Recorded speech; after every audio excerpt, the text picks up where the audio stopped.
Hello ladies and gentlemen.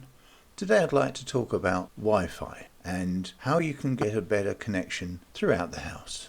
First of all, I'd like to get my soapbox out because people seem to think that Wi-Fi is how you access the internet. Well, it isn't.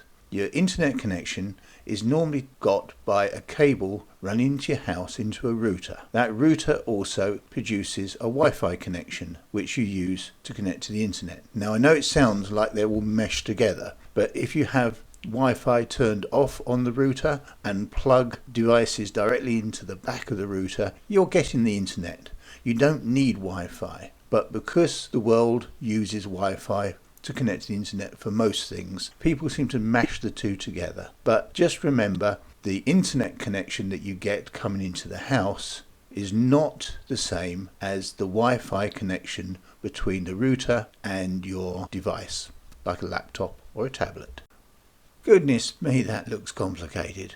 Well, all I want to stress here is that Wi-Fi has been around since about 1997 and it's gone through a number of iterations, and we're currently on the 6th major version called Wi-Fi 6. The most common problem with Wi-Fi is that since the Wi-Fi connection emanates from your internet router, if you're in a room that's far away from the router, it's too far to get a good Wi-Fi connection. So what can you do about that?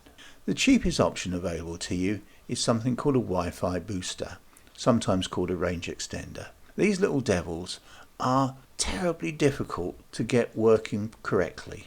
The reason for that is that your router transmits Wi-Fi, the booster then takes that transmitted Wi-Fi and repeats it, boosts it on to the room that you're trying to receive Wi-Fi. If you have the booster too close to the router, then the router can actually send the signal, Wi-Fi signal, to the booster, but the booster is too far away from the room that has poor Wi-Fi. If you have the booster too far away from the router, the booster can't receive a clean enough signal from the router to then pass it on to the room that needs the Wi-Fi. So you have to hit that sweet spot that the router passes the signal to the booster and the booster then passes the signal on to the room with weak Wi-Fi. This is notoriously difficult to do, so I would try to avoid using this technology. It's too much of a faff to get working correctly. A technology that does work is something called an access point. This technology has been around for decades and it's very simple to get going. What you do is you buy an access point, you buy a very long network cable, Ethernet cable, and then plug one end into the access point and the other end plug into the router. And then the router uses the network cable to pass the internet to the access point. Now this works very reliably, but as you can imagine, what you're going to need to do is you're going to need to put the access point at the other end of your house for good Wi-Fi coverage, which means that you're going to have a network cable running through a number of walls. A lot of people don't like the cables. If you're a person that doesn't like cabling, there is a solution. It's called a Powerline Wi-Fi kit. What this kit does is it uses your mains power cabling to transmit the internet from one of the little power line plugs to the other one. The larger of the two plugs actually has a Wi-Fi access point built into it. So in practice, you use your mains power cabling to transmit the internet signal from one room across the house to the room that you're trying to have good Wi-Fi in.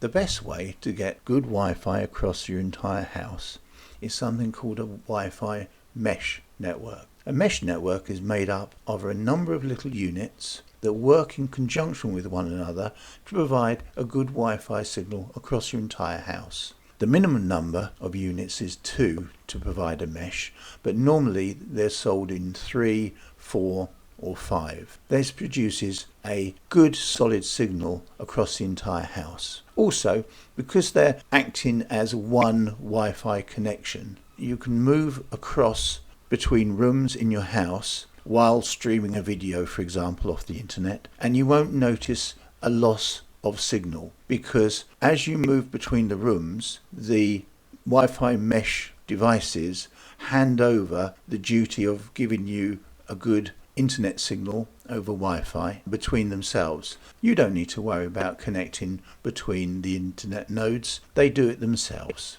The downside to a mesh is it's rather expensive at the moment. In closing, I hope I've given you a brief guide to how to get better Wi-Fi across your house.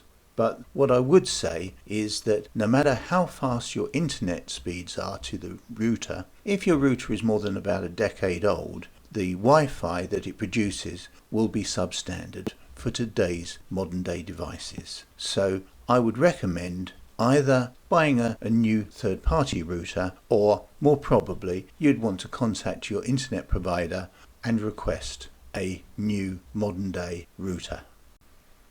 Hope you enjoyed this video. See you again soon.